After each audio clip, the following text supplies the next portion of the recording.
Yes, maaari. Patawag nila si VP Sara uli, other witnesses, maaaring isupina nila ang mga complainants. Posibleng ipatawag ng Department of Justice si Vice President Sara Duterte, kabilang ang ilang witness at complainants patungkol sa isinampang reklamo ng National Bureau of Investigation.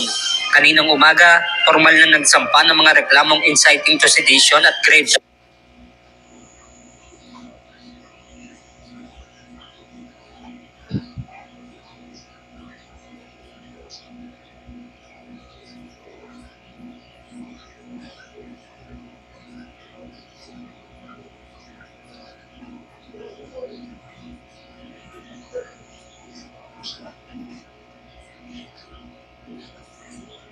ng NBI laban sa pangalawang Pangulo.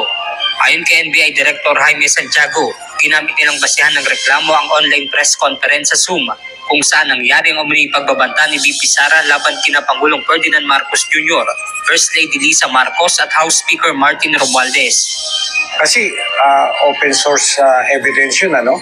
There was really a Zoom meeting kung saan niya isinabi yung mga threatening remarks niya.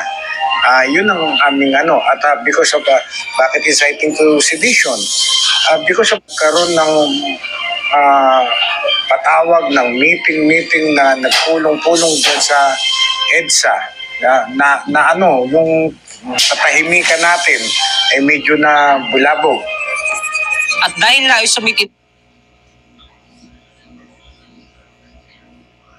nila ang naturang reklamo, ang DOJ naman ang sasala kung sufficient o sapat ba ang kanilang mga nakalap na ebidensya.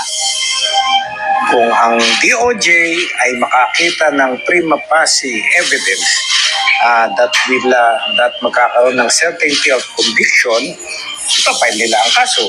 Pero kung walang certainty of conviction, maaaring maibasura rin yung kaso na aming inirecommend ipinay.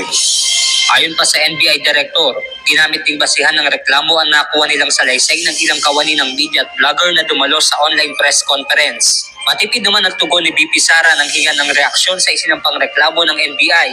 Sa isang pahayag, sinabi nito na inasahan na ang naturang aksyon ng NBI laban sa kanya. Dati na rin sinabi ng pangalawang Pangulo na wala siyang pagbabanta na binanggit sa naturang press conference. Benedict Samson, UNTV News and Rescue.